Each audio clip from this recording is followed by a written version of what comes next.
जैसा कि मैं रेवल्यूशन की किताब पढ़ा रहा हूँ और सीखना बहुत जरूरी है। हाँ, अच्छा एक मिनट दीजिए। लाए हैं ये हर क्रिसमस को हम बोलते हैं rich one, each one rich one. हर एक जन एक जने के पास पहुंचो, लेकिन हम ऐसा नहीं करते हैं ना। तो अभी एक डिसीजन लो टाइम है, दिसंबर महीना है, बहुत सारे प्रोग्राम है। क्रिसमस बोले तो कपड़े अच्छे और खाना अच्छा और कैरल और फिर डांस और फिर एक दूसरे को मिलना, ये नहीं है। क्रिसमस ये है सुसमाचार सुनाना। सबसे पहले सुसमाचार सुनाया गया, इसलिए हमारे पास वो सुसमाचार आया है ना। गडरी ने सुसमाचार सुनाया, फिर यूहन्ना ने सुसमाचार सुनाया, उसके बाद प्रभु यीशु मसीह ने सुसमाचार सुनाया, उसके बाद चेलों ने सुसमाचार सुनाया, उसके बाद फरा साहब ने सुसमाचार सुनाया और आपको मिला और मैं भी सुना रहा हूँ। मैं चाहता हूँ आप भी सुनाओ। देने वालों को not only the money but you give the Jesus Christ to the people. लोगों को यीशु मसीह दो। और इसीलिए एक बहुत अच्छे पास्टर पास्टर साहब के उम्र के हैं और उनके चर्च में, एक चर्च में मैं गया था, वहाँ पे वो थे। तो वो थोड़ा अच्छा लगा उनको और फिर मुझसे बातचीत किया और कहा कि मैं अभी कुछ काम नहीं करता हूँ, लेकिन ऐसे ट्रैक्स बनाता हूँ। तो उन्होंने ट्रैक्स बनाए और फिर मैंने 500 खरीद लिए, लेकिन आपको फ्री मिलेगा, ठीक है ना, डोंट वरी। मैंने खरीद लिया और उसमें नाम दिया है मी पुन्ना येइन।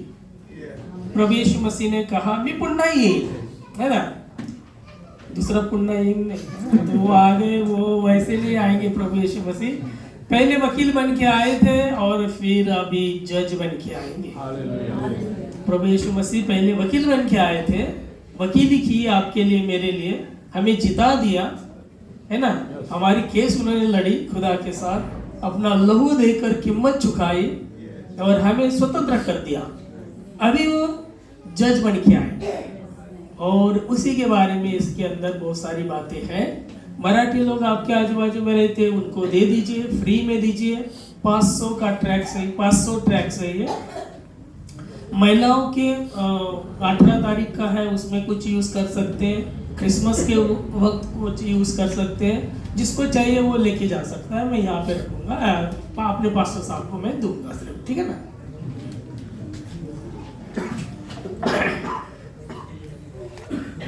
तो आगे बढ़ते हैं।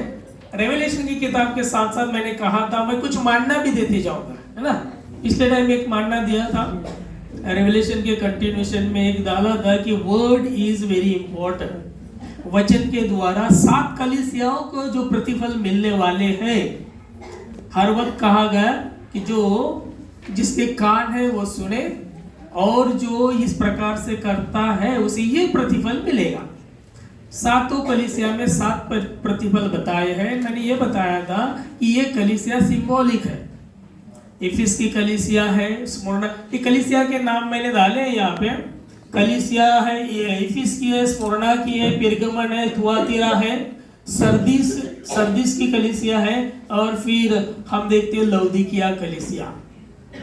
और ये विशेष करके 7 कलीसिया एक सिंबॉलिक रीति से है और इसके काल है, 4 काल बनाए हैं। पीरियड, द कलीसिया पीरियड। इस सभी कलीसिया के लोग आज सारे संसार में है। मैं रिपीटेशन इसलिए कर रहा हूं क्योंकि एक आदत होती है इंसान की, पुढे पाठ मागे सपाट, है कि नहीं। तो पातमस नाम के बेट के ऊपर यूहन्ना था और प्रभु ने यह कहा तू लिख कल की बात, आज की बात, आने वाले कल की बात, जो तू देखता है, जो मैं हूं, जो मैं था और जो मैं होगा, ये सब बातें तू लिख। ये बातें होने की थी, कलीसिया स्थापित हो रही थी, उसका ओरिजिन चालू हो गया था और उस वक्त स्वर्गदूत यूहन्ना से बातचीत करता है। लेकिन वाणी जो देखी थी पहले अध्याय में वो एक प्रभु यीशु मसीह का वर्णन है। यूहन्ना का प्रकाशन नहीं है, ये प्रभु यीशु मसीह का प्रकाशन है। पहला अध्याय पढ़ेंगे आप, वहां पे लिखा ही है ये प्रभु यीशु मसीह का प्रकाशन। दर्शन में किसको दिया? यूहन्ना को दिया। उसको क्या कहा? लिख ले।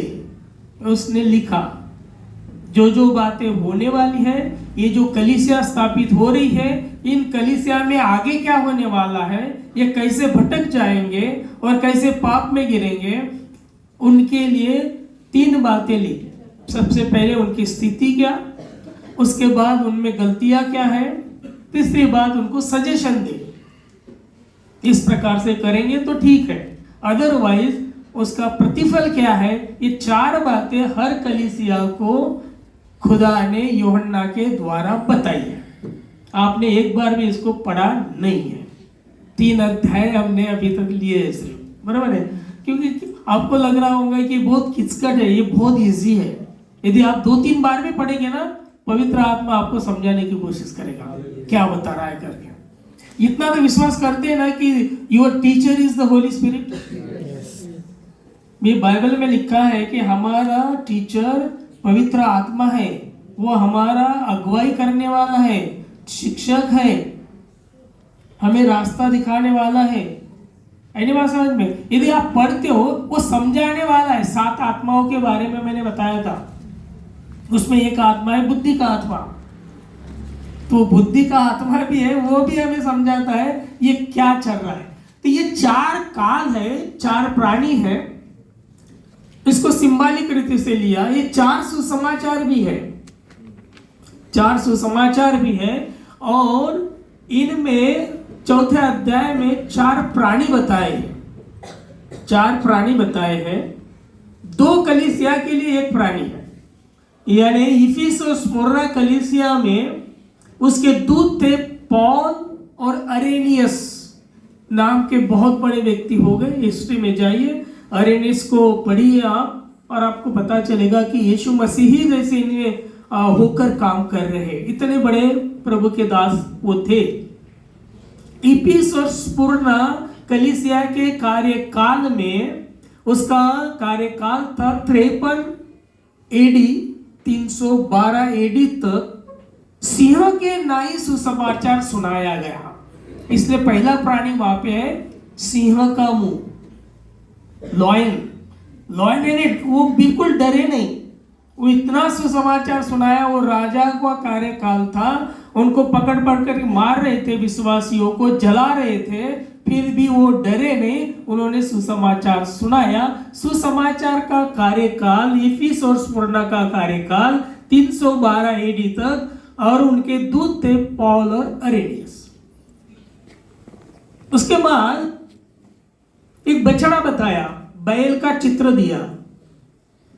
प्राणी बैल है, कलीसिया पेर्गमन थुआतीरा। उसके दूत है सेंट मार्टिन और सेंट कोलंबा, और उसका टाइमिंग है 313 से लेकर 1520 एडी तक। इन लोगों ने बैल के जैसा काम किया। कभी बोलले अरे बैलासारखा कामच करत राहतं का, असं म्हणतो ना आपण। मन बैला नहीं, वो कोई अपेक्षा ना रहे, कुछ भी लोग कैसे कुछ भी बोले, फिर भी वो काम करते ही रहे, कुछ मिले या ना मिले, भूखे प्यासे उन्होंने काम किया। वो कार्यकाल है पेर्गमन थुआतीरा इस कलीसिया का। और वो चित्र बताया है वहां पे 4थे अध्याय में, प्राणी बैल बताया है। 4 प्राणी दिखेंगे नहीं वहां पे, तो एक बैल का चित्र दिया है, यानी वो बैल के जैसे काम करते रहे। उसके बाद मार्टिन लूथर और वेस्ली आए, 1520 से लेकर 1906 तक इनका कार्यकाल था। और चर्चेस थे सर्दिस और फिलडेल्फिया, बहुत अच्छी कलीसिया। इन लोगों ने इतना काम किया, मार्टिन लूथर ने पहले बार आवाज उठाया, उसके लिए भी हिम्मत होना। नहीं तो सांग पाटला काय लिहू, उपट पराठी पेर गहू। सांग पाटला काय लिहू, उपट पराठी पेर गहू।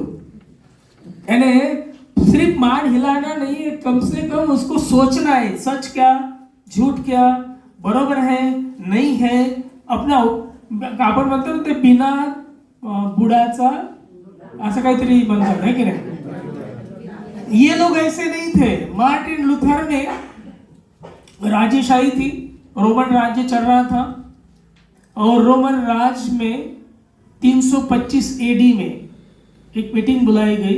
क्रिसमस मनाया नहीं जाता था, तभी से मनाया गया। ईस्टर मनाया नहीं जाता था, तब से मनाना स्टार्ट हो गया। फिर वहां पे सिस्टम आ गई, पोप उसके नीचे उसके नीचे उसके नीचे, ये बहुत बड़ी स्टडी है। और ये चालू हो गया और पोप बैठता था बहुत ऊंचाई पे, 105 स्टेप्स के ऊपर बैठता था। और उन्होंने बताया कि तुमको बाइबल पढ़ने की जरूरत नहीं, हम जो बोलेंगे वो करना, और आपने यदि पाप किया भी है तो हमारे कान में बताना। यदि तुम्हारे पूर्वज मर भी गए लेकिन पाप में मरे, कोई बात नहीं, इतनी फीस देना, हम उनके लिए भी प्रार्थना करेंगे। मैं बाद में बताऊंगा, 7वें 8वें अध्याय में है वो, तो उसके लिए भी हम प्रार्थना करेंगे, उनको मोक्ष मिल जाएगा। ये सिस्टम चालू हो गई। तुमको डायरेक्ट नहीं जा सकते, इतने पवित्र यीशु है, खुदा इतना पवित्र है कि आप जा ही नहीं सकते डायरेक्ट। इसलिए आप क्या करो, माँ बड़ी प्रेमळ रहती है, मरियम के पास आओ। मरियम यीशु को बोलेगी, नहीं नहीं पहले हमारे पास आओ, हम मरियम को बोलेंगे, आप मत बोलना। और फिर मरियम यीशु को बोलेगी, फिर यीशु खुदा को बोलेगा। ये 3 घरे तिप्पट चालू किया था त्यांनी। मार्टिन लूथर किंग ने, मार्टिन लूथर जो सेंट थे, उन्होंने 105 थेसिस लिखे, नियम निकाले और कहा हमें तुम्हारा कुछ भी मान्य नहीं है, हर एक जन डायरेक्टली यीशु के पास जा सकता है। वहां से निकला प्रोटेस्टेंट। आप प्रोटेस्टेंट है अभी। प्रोटेस्ट यानी विरोध किया आपने। किसको विरोध किया? पोप को विरोध किया, आरसी को विरोध किया, रोमन कैथोलिक को विरोध किया।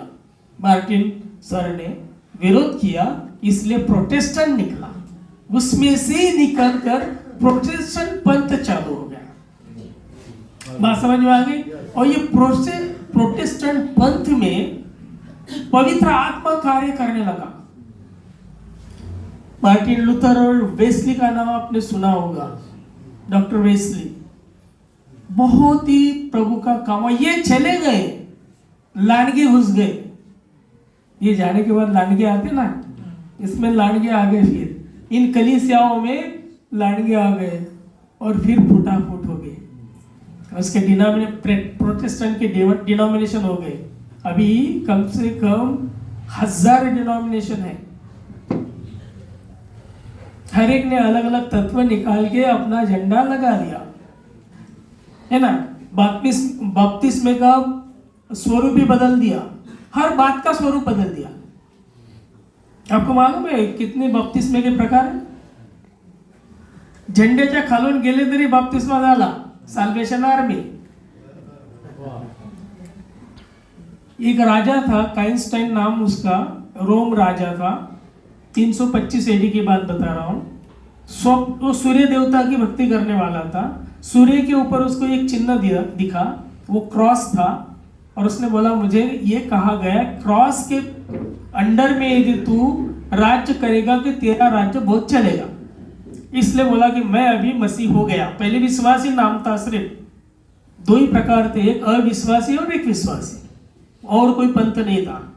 तो ये मैं विश्वासी बन गया, ऐसा उसने बोला, तो आओ मुझे बपतिस्मा दो।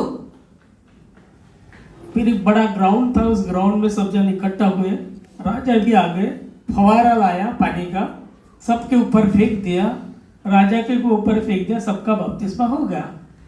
तब से आ गया स्प्रिंकलिंग बैप्टिज्म। मालूम है आपको, ये भी होता है, सिर्फ पानी छिड़का दो, हो गया बपतिस्मा। ये सब 325 एडी के बाद हुई। इन लोगों ने बहुत मेहनत की, और उसके बाद 1906 से चालू होगा पेंटिकॉस्टल युग। तब से पवित्र आत्मा का कार्य, पहले पवित्र आत्मा का कार्य स्टार्ट हुआ था इफिस स्मुरना, यहाँ पे पवित्र आत्मा का कार्य हो रहा था। और यूहन्ना को बताया था कि उनको ये बता, नहीं तो मैं तेरी वहां से निकल जाऊंगा, वो दिउठानी से मैं तेरे चर्च से निकल जाऊंगा। पवित्र आत्मा 7 कलीसिया में घूमता रहा, काम नहीं कर रहे, छोड़ रहा, और कलीसिया में जा रहा। इस प्रकार से ये कार्य चलता गया। लेकिन 1906 में फेथ आ गया, 1906 में पेंटिकॉस्टल युग आ गया और चारों तरफ अभी फेथ की लौदीकिया कलीसिया का कार्यकाल स्टार्ट हुआ। पर लौदीकिया कलीसिया के लिए जो वार्निंग दी गई वो बड़ी खतरनाक है। वो रेवलेशन की किताब 3 अध्याय 20वें वचन में दी है लौदीकिया कलीसिया के लिए। एक बार उसको पढ़ लीजिए। मैं द्वार पर खड़ा हुआ खटखटाता हूँ, यदि कोई मेरा शब्द सुनकर द्वार खोलेगा तो मैं उसके पास भीतर आकर उसके साथ भोजन करूंगा और वह मेरे साथ। ये पवित्र आत्मा का कार्य जब स्टार्ट हो गया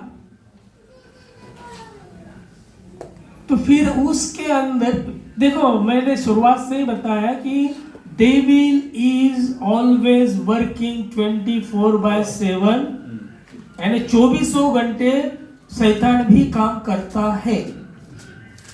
जैसे ही आदम और हवा को बनाया शैतान ने काम स्टार्ट कर दिया। कुछ बात समझ में आ रही है? और तब से शैतान कार्य कर ही रहा है।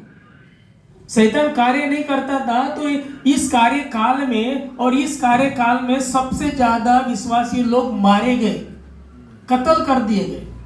यदि शैतान कार्य नहीं कर सकता था तो देखिएगा प्रभु यीशु मसीह के सभी चेले का एक आधे बार में वर्णन आपको स्लाइड के द्वारा बताऊंगा।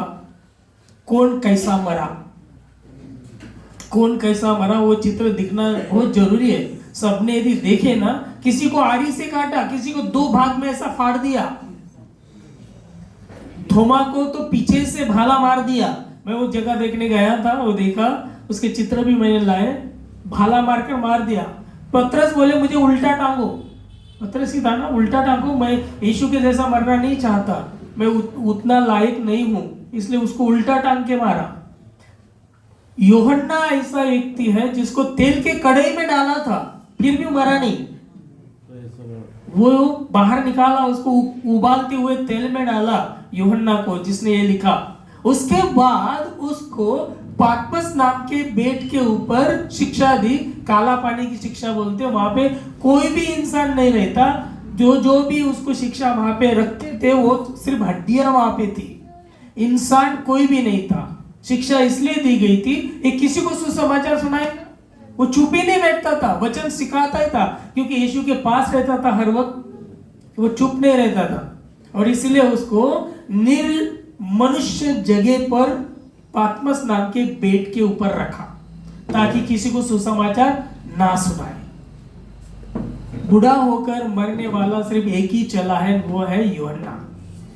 बाकी सबको मार डाला गया, किसी के सर कलम कर दिए, किसी को 2 भाग में आरी में काटे, किसी के पैर काटे, किसी को डामर के इसमें डालकर उनको जला दिया। ये कौन कर रहा था?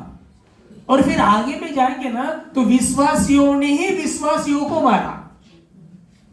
बाद में बताऊंगा मैं वो कौन से विश्वासी, दे आर बिलीविंग, वो विश्वास करते हैं। आज भी इस्राएल में विश्वासी लोग हैं, लेकिन यहोवा के ऊपर विश्वास करने वाले, यीशु के ऊपर नहीं। इस्राएल देश में 15% ओनली यीशु को मानते हैं, 85% नहीं मानते। वो यहोवा को मानते हैं, मूसा के नियम शास्त्र के अनुसार चलते हैं। कुछ बात समझ में आई? थोड़ी थोड़ी जानकारी देता हूँ, चलो आगे बढ़ते हैं। लेकिन फिर हम देखते हैं लौदीकिया कलीसिया में ऐसे ही लोग घुसे और उन्होंने अलग अलग पवित्र आत्मा के कार्य को रोकने की कोशिश की। ये भविष्य में खुदा यूहन्ना को बता रहा है कि लौदीकिया कलीसिया का काल ऐसा आएगा जो आखिरी काल रहेगा। उस कार्य काल में मैं दरवाजे के बाहर रहूंगा। प्रकटीकरण 3:20 में लिखा है, मैं द्वार पर खड़ा हूं, खटखटा रहा हूं, जो खोलेगा उसके पास मैं जाऊंगा, जो खोलेगा वो दुल्हन बनेगी, और जो दुल्हन बनेगी उसी को लेने यीशु आएगा। कुछ बात समझ में आ रही है क्या? बहुत ही सिंपल है। कलीसिया में आज सभी नहीं, बहुत सारे ऐसे कलीसिया में यीशु नहीं है। तो क्या है? प्रोग्राम है, पॉलिटिक्स है, झगड़े है, कोर्ट कचहरियां है, दंगे है, मारपीट है, द्वेष है। ये कलीसिया में नहीं रहता। कलीसिया पवित्र होती है, सुरकुती पण नाही पाहिजे, त्याला डाग नहीं पाहिजे। यीशु उस कलीसिया को लेने आ रहा है जिसमें कोई डाग नहीं, कोई सुरकुती नहीं, सब पवित्र है। वो पवित्र दुल्हन है। प्रकटीकरण 19वां अध्याय उसके 6वें या 7वें वचन में ऐसा लिखा है, दुल्हन स्वयं को तैयार कर रही है। ये दुल्हन स्वयं को तैयार करती ही रहती है वचन के द्वारा। वो दुल्हन है, उसको लेने वो आ रहा है। तो कलीसिया ने उसको बाहर निकाल दिया। कलीसिया ने अभी प्रोग्राम रखा अंदर में। दरवाजा, अभी हृदय का दरवाजा हर एक के पास जाके बोल रहा है, तू यदि दरवाजा खोलेंगे तो मैं अंदर आऊंगा, तुम्हारे साथ रहूंगा, खाऊंगा पीऊंगा, तुम मेरी दुल्हन बनेंगे, तुम मेरे साथ ही। चौथा अध्याय रैप्चर का है। टोटल अध्याय कितने हैं इसमें? 22। पहले 3 अध्याय में कलीसिया का भविष्यवाणी है पूरी, कैसी कलीसिया होगी, दूत कौन से होंगे, कार्य कैसा चलेगा। चौथे अध्याय में पहला ही वचन पढ़िए, क्या लिखा है? चौथा अध्याय पहला वचन, इन बातों के बाद यानी कलीसिया, लौदीकिया कलीसिया तक, इफिस कलीसिया से लेकर लौदीकिया कलीसिया को इंस्ट्रक्शन देने के बाद, यानी इन कलीसिया का कार्यकाल खत्म होने के बाद, हर बात का मीनिंग है इन बातों के पश्चात। मतलब कौन से बातों के पश्चात? तो पहले अध्याय में जो दिए हैं उन बातों के पश्चात। आगे बढ़ो। इन बातों के बाद जो मैंने दृष्टि की तो क्या देखता हूँ कि एक स्वर्ग में एक द्वार खुला हुआ है, और जिसको मैंने पहले तुरी के शब्द से अपने साथ बातें करते सुना था, वही कहता है, यहाँ ऊपर आ जा और मैं वे बातें तुझे दिखाऊंगा जिनका इन बातों के बाद पूरा होना अवश्य है। ऊपर आ, रैप्चर। वहां यूहन्ना को ऊपर बुलाया, ऊपर बुलाने के बाद स्वर्ग का दृश्य बताया, और वहां पे कुछ लोग हैं। कौन कौन से लोग हैं आगे में हम चौथे अध्याय में ही देखते हैं। एक सिंहासन है, 24 सिंहासन है, उसके सामने लोग हैं। ये सिंबॉलिक है सब, ये सब दुल्हन है जो खुदा के साथ 24 घंटे रहने वाली दुल्हन, रैप्चर है। और फिर 6वें अध्याय से या 5वें अध्याय से 22वें अध्याय तक सिर्फ ट्रिबुलेशन है, तकलीफें है, संकट है। ये संकट का काल 5 कुंवारी के ऊपर नहीं आएगा। कुछ बात समझ में आ रही मेरे? 10 कुंवारियां हैं, 5 उठा ली गई, फिर 5 जो नीचे में है अंधकार में तेल के लिए घूम रही है, दरवाजा खटखटा रही है, हमें ले लो हमें ले लो कर रही है। या काळाच्या शेवटी आमचा प्रभू राजा येईल, ढगावर बसून भाव भक्ताचा पायी। पापी लोक पडू इच्छितील कुठे ठाव नाही, डोंगराला हाक मारती करा आमची सोय। चौथा अध्याय रैप्चर का है, ये पहला रैप्चर है, और ये सभी को जो दुल्हन बनी हुई है उनको ले लेगा। सेकंड रैप्चर भी है, जो बचे हुए लोग हैं उनके ऊपर ट्रिबुलेशन आएगा। वो हम 6वें अध्याय में 5वें अध्याय में बाद में देखेंगे। लेकिन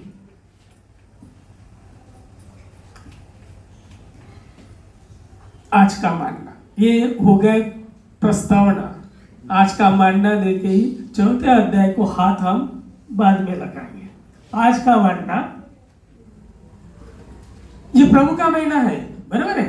दिसंबर महीना अभी चल रही है, अपना ऍडजस्टमेंट पास्टर साहब की धावपळ चालूच आहे सगळ्यांच्या। कॅरल ऍक्टिव्हिटीज किती कॅरल मध्ये मुलं जातात, मुली जातात, है की नाही? I love you Jesus, YouTube, हे सगळं चालू आहे। पण कधी विचार केला का की माझ्या या क्रिसमस मध्ये येशूने माझ्या हृदयात जन्म घेतला? असे काही उदाहरणं आहेत का? ऐसे उदाहरण पाहिजे। एवरी ईयर यदि ये उदाहरण हो गए ना तो कलीसिया क्या, हम सारे संसार को जीत सकते। सबसे पहले तो कलीसिया में वचन गहराई से समझना बहुत जरूरी है। है ना। आज का मानना मैं आपको एक छोटे से उदाहरण के द्वारा समझाने की कोशिश करूंगा।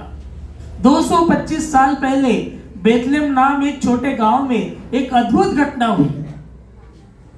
225 वर्ष रहे ना यीशुच्या जन्माला। और कौन सी घटना हुई? परमेश्वर ने दुनिया को अपने प्रेम की अनमोल भेंट दे दी। वो एक शिशु थी। शिशु म्हणजे एक बालक था, है ना। अब एक बालक, उसके जन्म का संदेश उसके जन्म से पहले गैब्रियल स्वर्गदूत उसके माता पिता को दिया था। उन दिनों में संदेशवाहक गैब्रियल स्वर्गदूत ने 2 लोगों के जन्म का संदेश उनके जन्म के पहले दिया था। एक था यूहन्ना और एक था, और कौन कौन से लोग हैं जो बाइबल के अंदर है जिनके जन्म के पहले संदेश दिए थे? ये जन्मेगा करके कोई दिमाग लगा के बताइए कौन?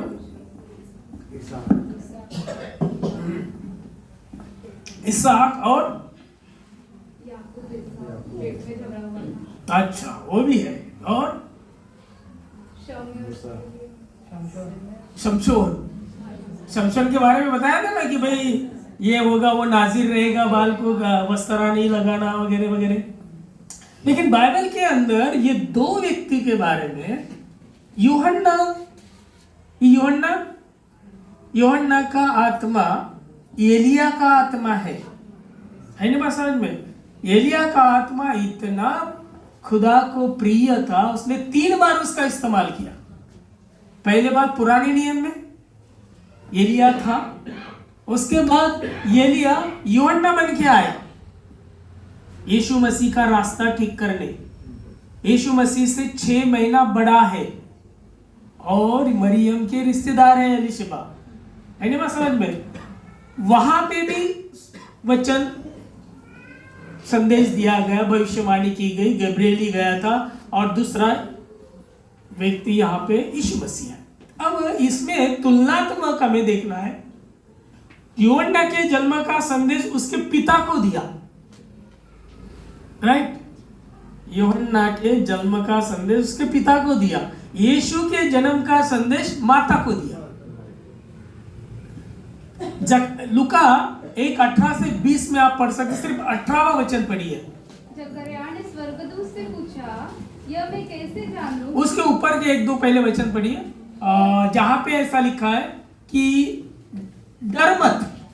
परंतु स्वर्गदूत ने उससे कहा, हे जकरिया, भयभीत न हो, क्योंकि तेरी प्रार्थना सुन ली गई है, और तेरी पत्नी एलिशबा से तेरे लिए एक पुत्र उत्पन्न होगा, और तू उसका नाम यूहन्ना रखना। बस अब 18 से 20 आप घर में पढ़ लेना।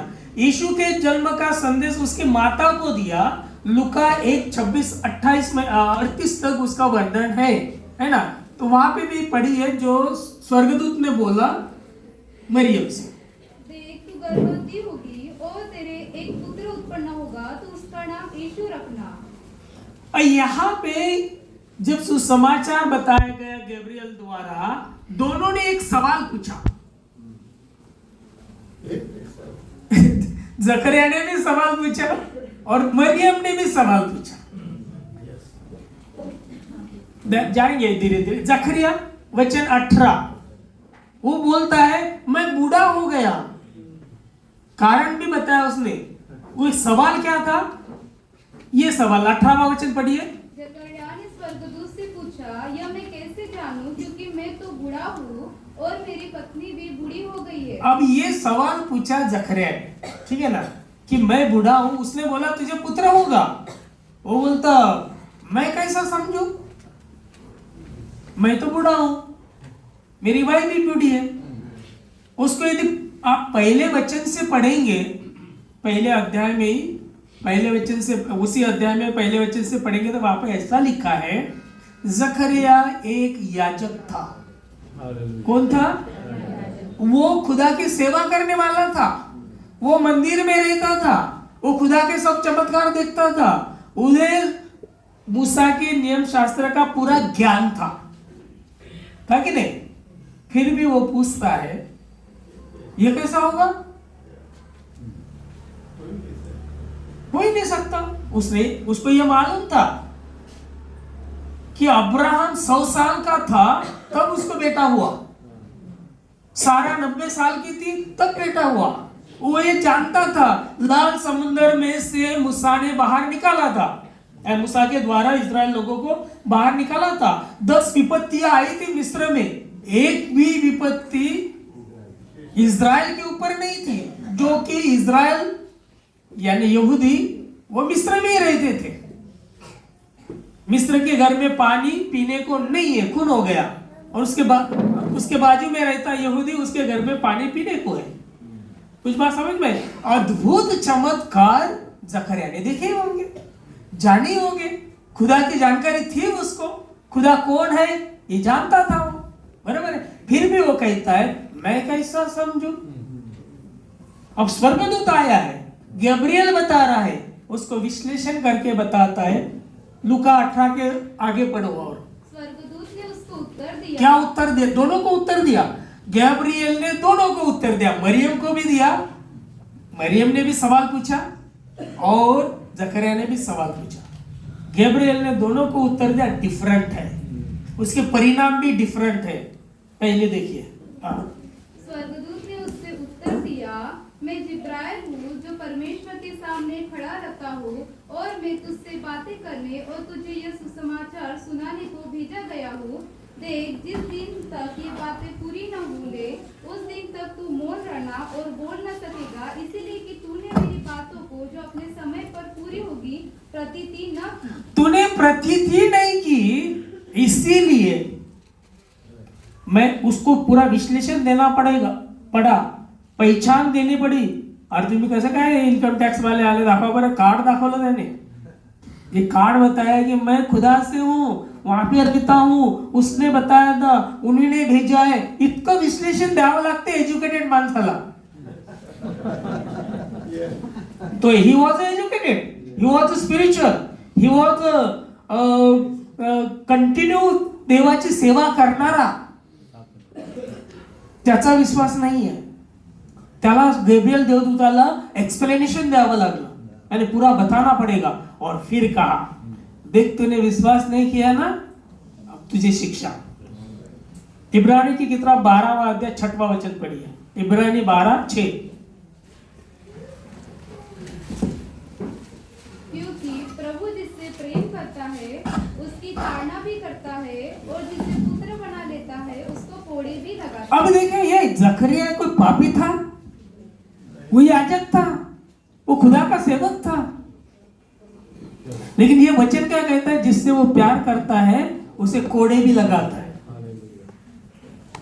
अब आजकल ये बोलते हैं कि परमेश्वर कुछ भी नहीं करता, नहीं वो सभी अच्छे ही करेगा। कैसा करेगा? दो नाना है, दो बाजू की दो नानी है। खुदा नाण्याच्या दोन बाजू होतेच। खुदा दयालु है, प्रेमल है, आशीष देने वाला है, खुदा आग है, वो भस्म भी करता है कि नहीं?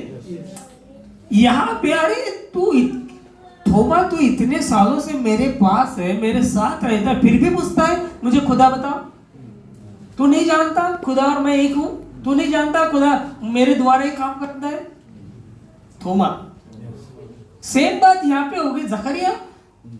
अरे गब्रियल देव स्वर्गदूत हूं मैं, खुदा के पास रहता हूं, उसने मुझे भेजा है, तेरे द्वारा एक लड़का होगा, वो मेरे यानी वो मसीहा के रास्ते ठीक करेगा, वो सुसमाचार प्रचार करेगा, और तू बोलता है कि मैं कैसा जानूं, मैं बुढ़ा हूं। खुदा के लिए कोई बात असंभव है? यदि असंभव होती तो अब्राहम को बेटा होता? नहीं होता। सवाल ही नहीं पूछना चाहिए था खुदा ये कैसा होगा। 20 साल की हो गई थी, तरुण हो गई थी, शादी के लायक है ना, ठीक है, बरोबर है। अरे कहने का मतलब there is nothing is impossible for God. ये हर मसीह भाइयों ने समझना चाहिए। हम ये समझते नहीं है कसं होईल आता, काय करू आता, अरे कुछ नहीं होगा। If God is with you nothing will be happen, everything will be good for you. सब कुछ आपके लिए अच्छा होगा। कि रोमियो के पत्र 8वां अध्याय 29वें वचन में ऐसा लिखा है, जो डरवैये है, जो खुदा को डरते हैं, जो खुदा का आदर करते हैं, उनके लिए सब बातें भलाई की होती है। ये विश्वास होना सिर्फ चर्च जाने से नहीं होता, बाइबल हाथ में लेके जाने से नहीं होता। नाम लिखा पीटर करता है चिटर का काम, ऐसे नहीं होता। नहीं नहीं नहीं नहीं, पूरे रीति से विश्वास रखना ही पड़ेगा, इनोसेंटली, एकदम क्या बोलते हैं उसको, टूटा फूटा हृदय से पूरे रीति से नतमस्तक होना है, समर्पण करना है और विश्वास रखना है, जो ज्ञान की वजह से नहीं मिलता, थियोलॉजी सीखने से भी नहीं मिलता। अब ये तो थियोलॉजी, जकरिया तो याजक था ना भाई ना, उसको लिखा है वहां पे, याजक है ना लिखा, शुरुआती के 2-4 वचनों में ऐसा लिखा होगा कि एबिया का पुत्र ये जकरिया उसके अपने नियम के अनुसार वो याजकपन का कार्य कर रहा था, तब गैब्रियल देवदूत वहां पे आ गए। अविश्वास के कारण आपके जीवन में कोई भी अच्छी बातें नहीं होगी, और फिर आपके जीवन में ब्लेसिंग देने के लिए प्रभु आपको ताड़ना भी करेगा, शिक्षा भी करेगा। उसको मुकाई कर दिया, बोलो ही मत, क्यों किया होगा भाई, सोचो ना। और जब गब्रियल को सवाल पूछ सकता है तो अपने पत्नी को सवाल नहीं पूछेगा ये कैसा हुआ? लोगों को नहीं बोलेगा मुझे नहीं मालूम, मैं तो मंदिर में ही रहता हूं। यानी 9 महीने 9 दिन तक ये गड़बड़ कर सकता था। यानी सोचो ना थोड़ा, क्यों उसको दूसरी शिक्षा क्यों नहीं दी, मुका क्यों कर दिया? उसने सवाल पूछा, किसको पूछा? अरे बाप, गैब्रियल को पूछा, ये कैसा होगा, मैं तो बूढ़ा हूं, ये क्या है तुम्हारा कोई चक्कर? जब मैं पढ़ते पढ़ते ये देखता हूँ भाई यार, कमाल है यार, इतना बड़ा व्यक्ति जब उसके दिल में डाउट आ सकते हैं, हम तो किस खेत की मूली है ना। शैतान उसके, this is the work of devil, शैतान किसी का भी इस्तेमाल कर सकता है। एक बार पतरस बोलता है तू तो परमेश्वर का पुत्र है, लोग मुझे क्या कहेंगे, तू तो परमेश्वर का पुत्र है, पतरस कहता है। यीशु बोलता है तुझे धन्य है तू, खुदा ने तुझे बताया। उसके आगे के अध्याय में जाओ, यीशु कहते हैं मुझे मार डाला जाएगा, मैं नीचे जाऊंगा, ऐसा होगा वैसा होगा, मैं तीसरे दिन जो नहीं नहीं नहीं यीशु ऐसा नहीं, ऐसा होगा ही नहीं तुम्हारे साथ, तुम जाना ही नहीं नीचे। लगे तुम्हें 3 मंडप बांधता हूँ, एलिया के लिए, मूसा के लिए, तेरे लिए, काम करना, पूजा पाठ हमारी चालू और धंधा चालू। यीशु ने क्या कहा, हे शैतान मेरे सामने से निकल जा। पतरस का शैतान था क्या? नहीं, devil was using the Peter to Yeshu Masih को बलिदान देने से रोकने का काम शैतान पीटर के द्वारा कर रहा था। सूली के ऊपर वो चोर था, तू यीशु तू देवाचा पुत्र है क्या, नीचे उतर, हमें भी बचा ले ना, तू भी बच जा, यानी तू भी बलिदान मत दे। शैतान वहां पे भी काम कर रहा है। कुछ बात समझ में? किसी का भी इस्तेमाल कर सकता है, इसीलिए बाइबल में ऐसा लिखा है जो खड़ा है संभालो वो गिर न जाए। कुछ बात समझ में आ रही? म्हणून स्वयं धार्मिकता काही कामाची नाही, स्वतःची धार्मिकता सडक्या चिंदी सारखी आहे। हमारी धार्मिकता कुछ भी नहीं, हम कोई भी धर्मी नहीं है, हम यीशु ने हमें धर्मी बनाया। यीशु ने वो उसका वस्त्र हमारे ऊपर डाला और इसलिए हमारे सब पाप ढाप दिए। हम गलती के पुतले हैं। भजन संहिता 51:10 में लिखा है, ये क्या उसका नाम, दाऊद कहते हैं, हे परमेश्वर मेरे अंदर शुद्ध हृदय निर्माण कर और स्थिर आत्मा दे। कौन कहता है? दाऊद, एक खूनी, एक व्यभिचारी। दाऊद व्यभिचारी भी था, खूनी भी था। फिर उसने स्तोत्र 51 लिखा, वे बोलता मैं जन्म का ही पापी हूं, मैं बोल नहीं सकता मैं कब पाप करूंगा, तो मुझे तू स्थिर हृदय दे, तू संभाल। God can give you the stable heart. वही आपको यहाँ पे जकरिया कारण बताता है, और इसके लिए परिणाम क्या हुआ, वो मुक्का हो गया। अब मरियम 34वां वचन देखिए, उसने भी सवाल पूछा उसी अध्याय में 34 वचन। अब ये कहीं से भी उठा के लाया नहीं, मैंने उसी अध्याय के अंदर हूं मैं, और वो बहुत बार हम पाठ भी करते, याद भी करते, नाटक भी बनाते, है कि नहीं? लेकिन इसमें से कुछ इंसाइट निकालना चाहिए, मेरे लिए क्या है, मेरे लिए क्या मिल सकता है। यहाँ पे वही सवाल पूछा, वही बात कही, तुझे पुत्र होगा, ऐसा होगा वैसा, वो सवाल पूछती है। मरियम ने स्वर्गदूत से कहा, ये कैसा होगा? ये कैसा होगा? उसने भी पूछा था ये कैसा होगा, मैं तो बूढ़ा हूं। और इसने भी पूछा ये कैसा होगा। ये पूछने का, इसका सवाल पूछने का रास्ता है, राइट है, ये पूछना जरूरी था और उसको एक्सप्लेनेशन देना भी जरूरी था।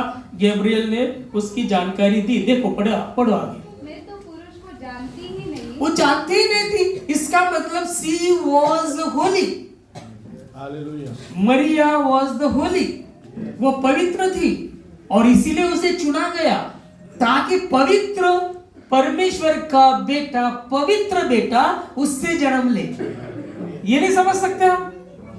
यानी वो जब ये बता रही, डिक्लेयर कर रही, मैं पुरुष जानती ही नहीं, it means I am virgin, मैंने कभी पाप किया ही नहीं। शादी के पहले यदि किसी पुरुष को जानूं तो वो पाप है, ये बता रही है ना?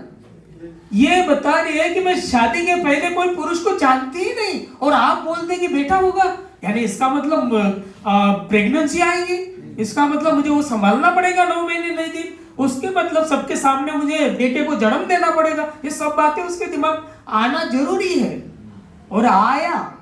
ये तरुण है, लड़की है, याजक नहीं है, बाइबल पढ़ने वाली बहुत नहीं है, लेकिन यीशु यानी खुदा को, यहोवा को जानने वाली है, उसके इसलिए तो खुद को पवित्र रख रही हो।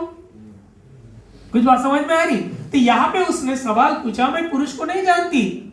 उसको गैब्रियल स्वर्गदूत ने दोनों को उत्तर दिया। जकरिया को उत्तर दिया 19वें वचन में, परिणाम 20वें वचन में हुआ, मुका हो गया। लेकिन मरियम को जब उत्तर दिया, परिणाम देखो 38वें वचन में है।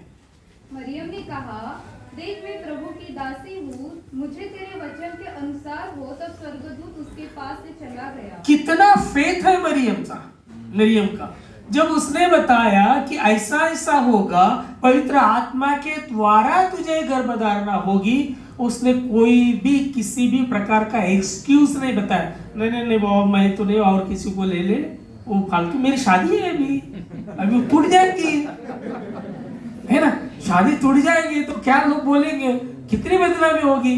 लेकिन उसका फेथ देखिए, आप गैब्रियल है, खुदा के बंदे हैं और आप खुदा मेरे द्वारा इस संसार में आएगा, चाहे कुछ भी समस्या हो, कोई भी मेरे सामने समस्या आए, मैं फाइट करूंगी, मैं डिसीजन लूंगी, मैं समाज के विरुद्ध खड़ी रहूंगी। मेरी शादी भी टूट गई, कोई बात नहीं, लेकिन मैं खुदा को तो ला सकूंगी इस संसार के अंदर। कितना बड़ा डिसीजन है।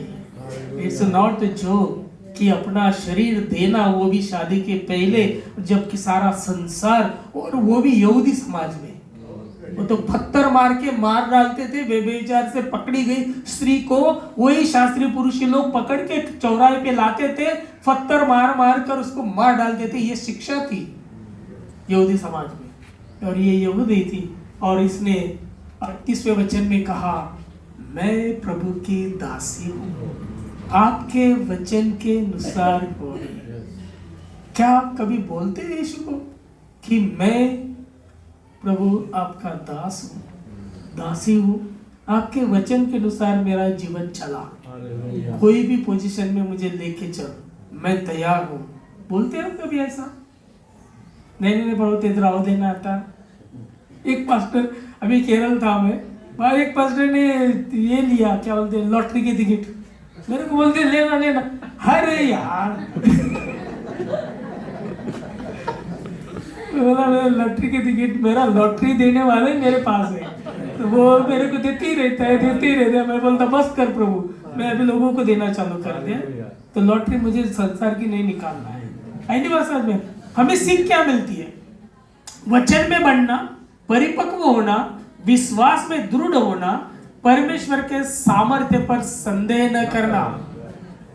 जकरिया है, आप अच्छे बाइबल कॉलेज गए हैं या नहीं गए हैं, या आप धर्मी हैं, चर्च जाते हैं, बाइबल पढ़ते हैं, गीत गाते हैं, आप सब कुछ करते हैं, जो दिखने वाली चीजें सब कुछ करते हैं, वचन में भी बढ़ रहे हैं, परिपक्व हो रहे हैं, आपका विश्वास भी है, लेकिन कभी भी संदेह नहीं करना खुदा के ऊपर, डाउट नहीं करना।